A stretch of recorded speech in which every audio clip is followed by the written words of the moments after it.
everybody. Welcome to Meddkit's Provider Spotlight, where every week we are interviewing the most amazing private practices from all over the United States. Every week we're coming on here and we're getting a new perspective, someone that's in a new specialty, and most importantly, we're learning new and good information that we want to put out into the world. And so today we have a really awesome special guest. And I want to introduce you to Holly St. Pierre, and she is the owner of HRS Counseling Services, serving the great state of Ohio. Welcome, Holly. Thanks. Thanks for having me. Go Bucks. Yeah, I'm so excited. I know that we have so much to dive into and so much to get to. So I'd love to start out a little bit about, your story. I'd love to hear a little bit about you, what had it inspired you to open up your own practice? So this is like not my first career. I started off with wanting to go like in college was computer science, and then I was like, oh my gosh, I like to talk way too much to do computer science. So well, let's be honest. So I went into education, and I was a special education teacher for Mhm. several years, and recognized that I wanted to get my master's, and so I had to decide if I wanted to go into administration or counseling. And so I was like, well, I'll just do school counseling. I really liked that. I knew that, like, in my history, in my story, my parents divorced when I was younger, and there was something about like wanting to help other kids go through divorce as an adult. Yeah. So that's kind of my link to my childhood with it. So went into school counseling and then recognized that I really enjoyed working with families. And so I just want to take it a step further, and I went into clinical. So I've got an add-on to my master's. And from there, I did community and community-based therapies, and recognized that I still wanted a little bit different. And so then I opened up my private practice. I started with one location, and I'm up to three locations now. There's about seven of us on staff between the three locations. We have a north, central, and a south. That's about that. Yeah. So, Wow. I love to hear the journey, and it's always nice. I feel like there's always a why, and I think there's something that's always propelling you to, or drawing you to do something that feels hmm really important, whether that came from your childhood or you had a great mentor, or you know that you just wanted to help somebody with something that maybe you've already gone through. Um, hmm so I love that you're able to help people, through all different types of transitions and whatever that might look like. And speaking of, I'd love to hear a little bit about, what are maybe some of the most common areas that you're treating or maybe that people are really struggling with today. I feel like that could be a whole episode a and a whole half. episode. But but I'd love to hear maybe there's some things that maybe you're very commonly seeing today. I'm not sure that we're seeing anything commonly. I think that there's so Mm. many things that are unique. And I know that doesn't like go straight to your question, but it's No. every day is totally different. And so each therapist in my practice, they have their own little niche of like who they really enjoy working with, the Mhm. topics, the type of people, the age, that sort of thing. And Yep. so I think that's really important, because if they're happy with what they're doing, they want to come to work and they want to make a difference, right? Yep. Um, what we see a lot of is just variety. Like some days, just, oh my gosh, that's through our doors, that sort of thing. Mhm. Of course, we have depression and anxiety. We have a Sure. lot of school avoidance, um, which could be a whole conversation. I could absolutely go down a rabbit hole on school avoidance. Um, so, but we see ages four up, and we'll Wow. have um, seniors that come through. Yeah, so we have just about a little bit about everything. The only population that we aren't able to impact are maybe our offenders, Hmm. those who have done situations in life, because Hmm. we have an agreement with the Ohio Attorney General's office that we meet a standard and a matrix there to work with the survivors. So Yep. this practice has just made that commitment. And so we do a lot of trainings and support Mm. and service towards survivors of sex trafficking, labor trafficking, domestic violence, that sort of thing.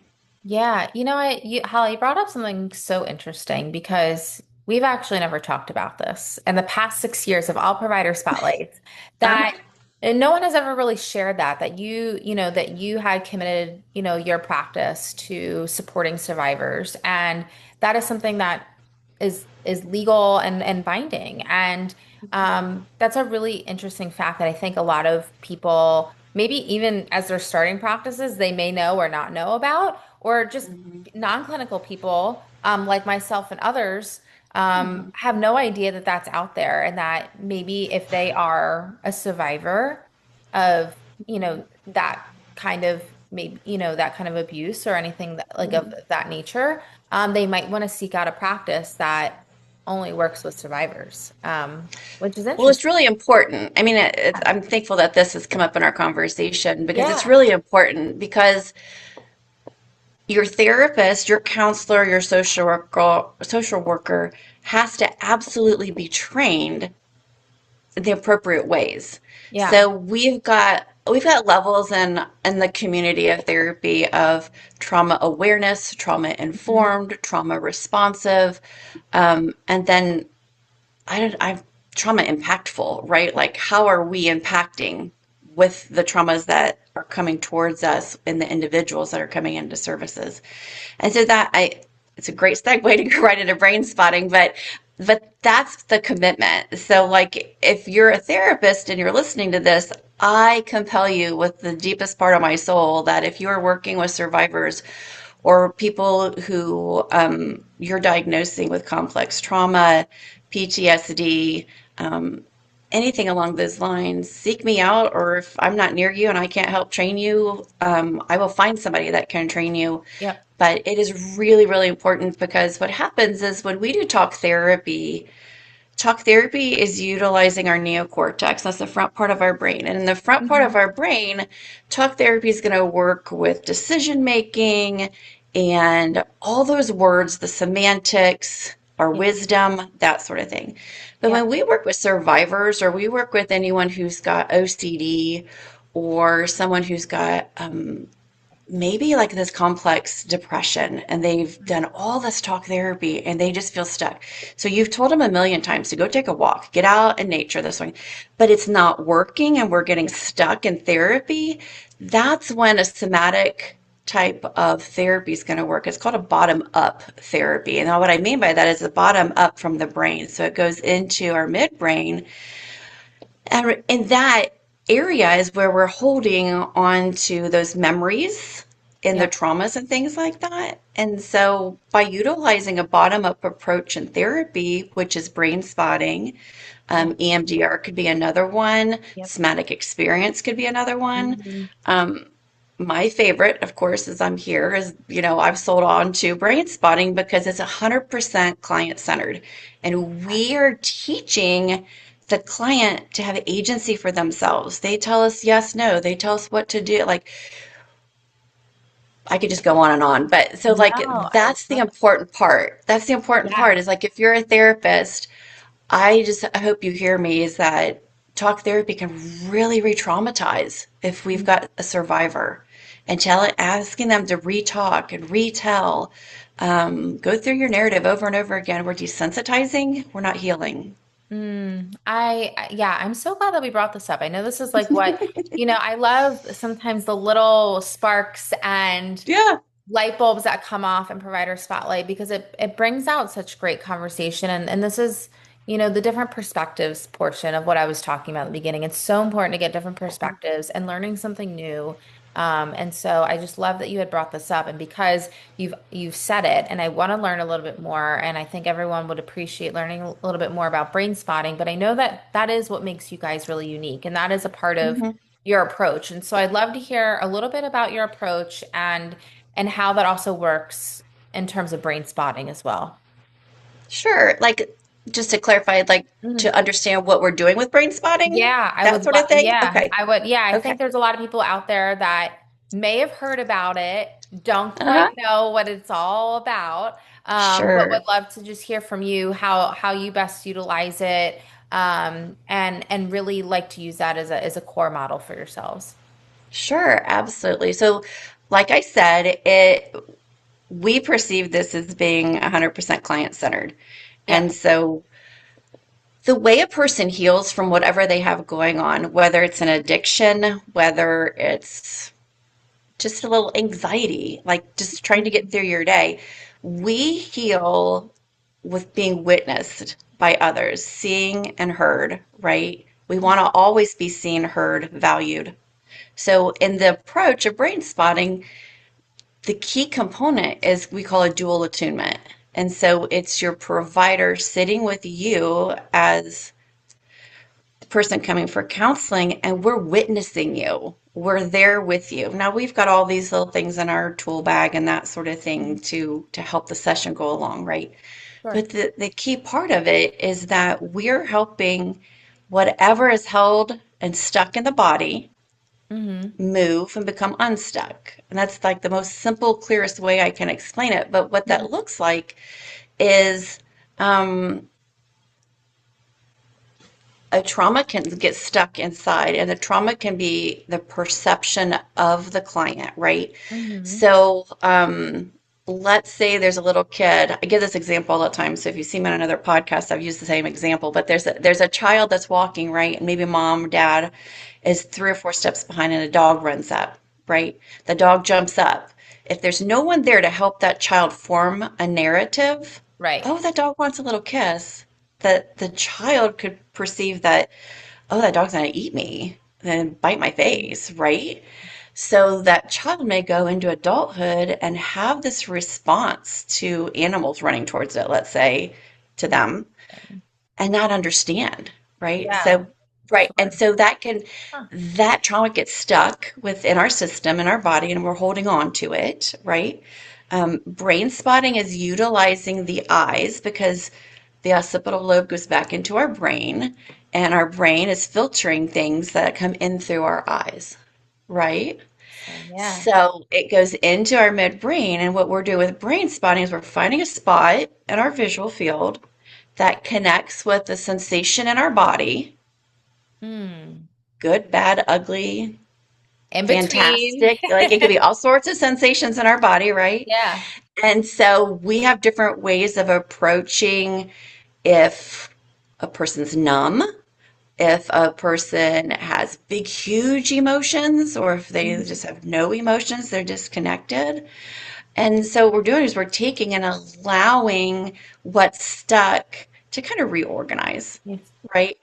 Because Yeah. if we look at what trauma is, if we look at like PTSD trauma, what's happening is our system is re-experiencing over and over again, and our system doesn't know that we're better now. We're not in the same place. We're Right. safe, right? Yeah.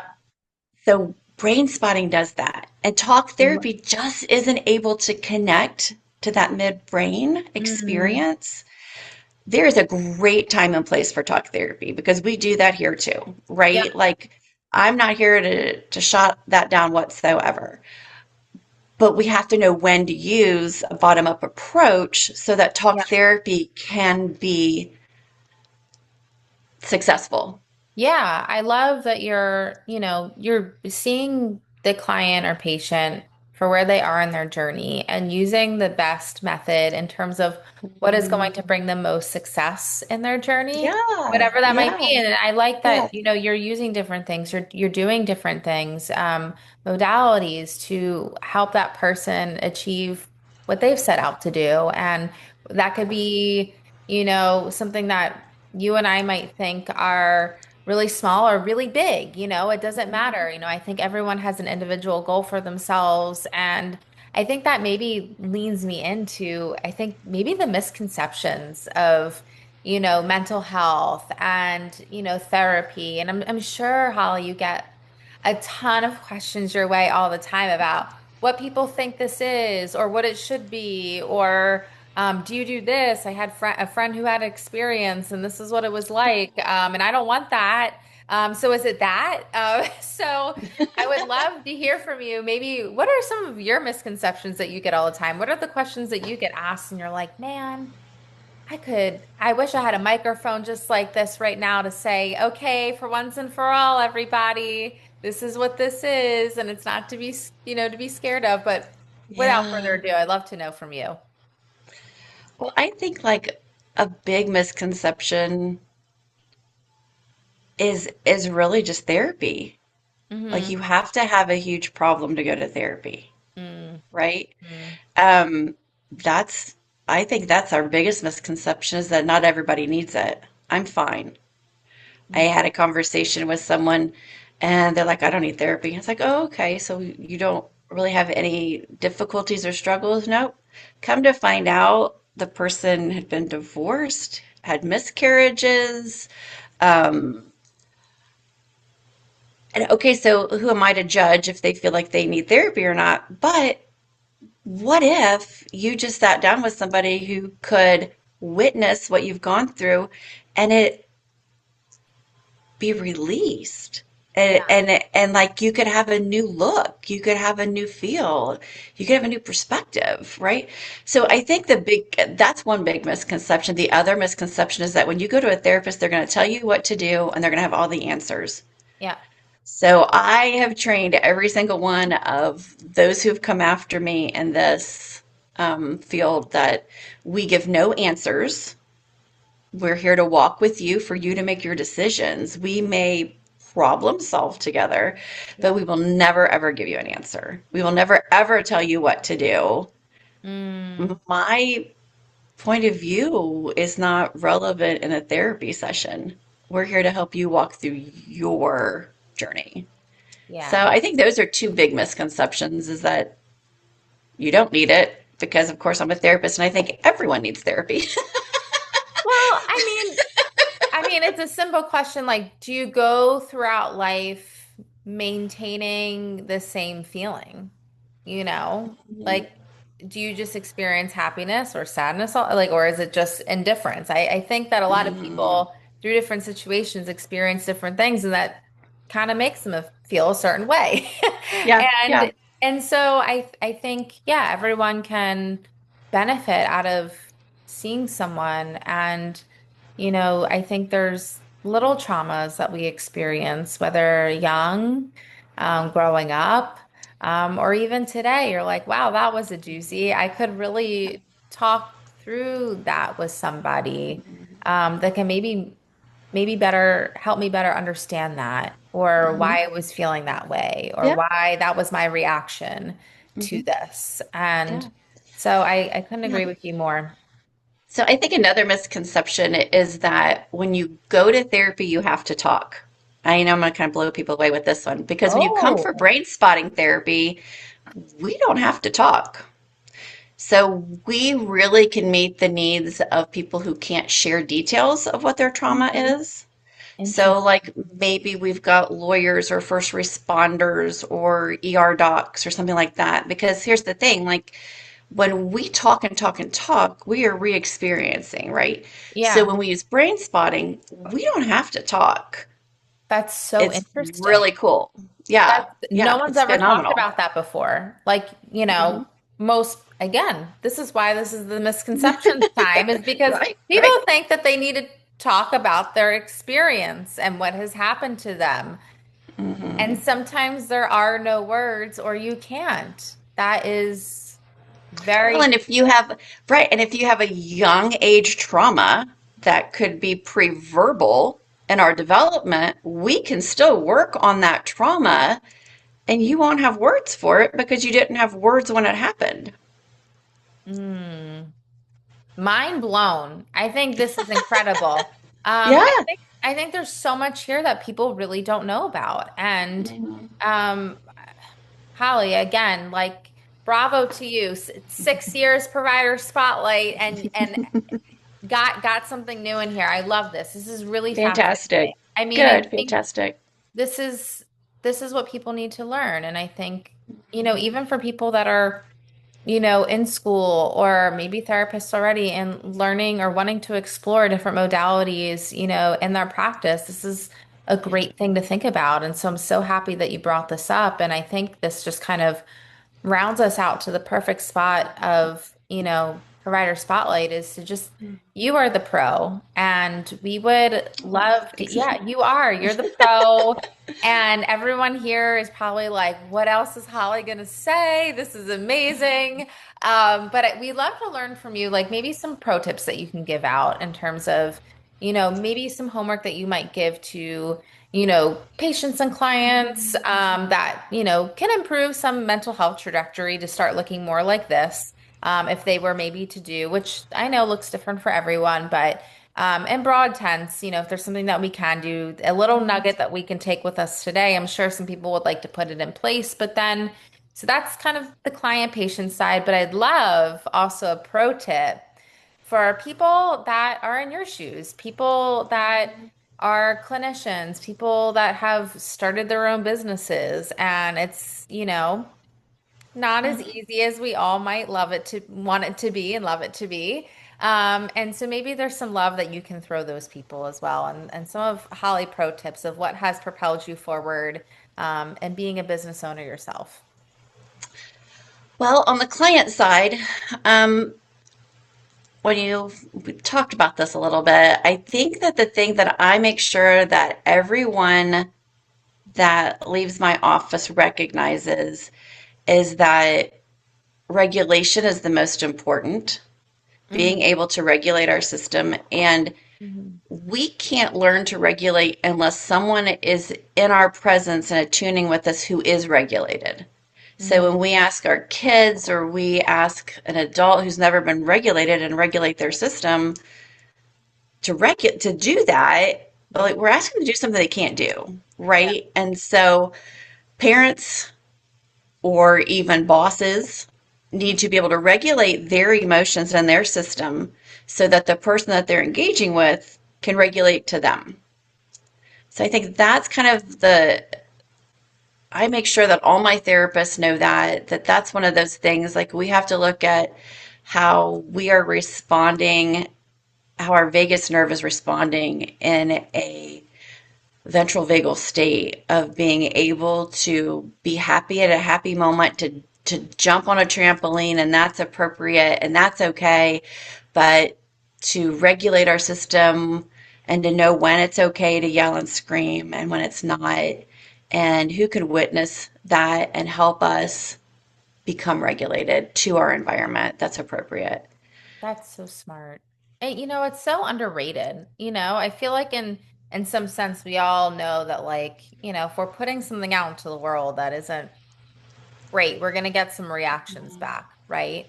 Right. And but it is true. Like if you're, especially, this is also a great thing for providers too. I mean, as a Yeah. business owner, as you're working with Mm-hmm. your own staff too, it's how you're communicating with others and how Mm-hmm. they can best Mm-hmm. receive that information so that they Yes. can also be successful. And so Yes. I think about that in terms of the entire ecosystem. Um, Mm-hmm. really Mm-hmm. important. Yes. I love that. Yeah. Such a great pro tip. I love Yeah. that. Yeah. But So, yeah. yeah. A business pro tip? I don't know. I survive day by day because, like I said, every day is different, right? Communication is, I think we should never stop learning different ways to communicate Hmm. and to learn each other's styles of communication and how we learn best, how we hear best, how we respond best. Um, that's what I'm moving into in my business. Um, I think our next step, one of my goals for this coming year, is to really engage my employees on those questions. How would you like me to communicate with you? If we do have to have a hard conversation, would you like it in writing first or would you like it verbally first, right? Um, all those different types of management skills that not one counselor who has a private practice that's a group practice ever got any education on. We never learned that in school. We didn't learn how to be in private practice in school. Mm-mm. So it's learned by the seat of your pants Yes. to have a business because we were not taught business whatsoever in school. Um, I think that I have been successful in several ways because there's been somebody who has done it before me who was kind enough to walk me through it. Mm, And then lots of colleagues who are willing to take text messages or phone calls of how in the world am I supposed to fix this? Solve this? Have you been down this road before? Um, and I should probably write a book because usually they come back with, no, Holly, that's unique.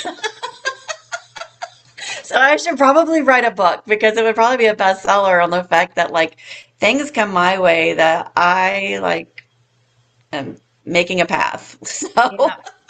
and usually it's not a good one. I mean, it's like, oh, how are we going to do this one now? Just because, like, and I love that part of my job that every day is different. I absolutely love that part of my job. So it keeps us going. Yeah, I think everyone is giving you a virtual toast. Like, yes, Holly, we are all, as if you're a practitioner listening and you own your business, you are cheersing Holly virtually because you know what it's like. It is fly by the seat of your pants, or you've had luckily such a great mentor that can guide Hmm. you through something that you're unfamiliar with, or they've done really well, and you want to know how the sausage is made, because it was Yes, a good yes, one. And so. yes. Yeah, we just appreciate it so much. You've given us so much to chew on, so much to think on, whether it's people that are clinical, non-clinical, to be able to consider, this type of therapy and know that there's different options out there and different people and debunk all of those myths that I think we Mhm. can all get a little hung up on. Those old wives' tales or the bad experience from a friend, they stick deep. And so I'm so glad you were able to debunk all of that for us today. But before we leave off, I'd love for you to share where folks can find some resource, where they can reach out, and where they can learn more from you. Sure. So I have a website, hrscounseling.com. Um, Always a phone call. That's great. Phone numbers on the website. More than happy to do consultations, things like that. I do trainings. I mean, with um, brain spotting seems to be the most versatile practice because I do brain spotting in the sand tray. I do brain spotting with CBT work. Mm. So it really does lend itself to marry and do other practices really well. But the best place to find me is like I have a Facebook page, HRS Counseling. I have an Instagram page. I have a LinkedIn. Holly St. Pierre is my LinkedIn. We have a business page there also. And then the website. Um, I hate to say it right now, but the website is under construction. So, but you can still find me there. It's under construction, but we're growing. That's awesome. Holly, this has been amazing. Thank you for sharing all of your resource, your knowledge with us. This is incredible, and we really hope to have you on again soon. Oh, well, thank you. It's been really exciting. I've enjoyed it. Thanks a bunch. Anytime.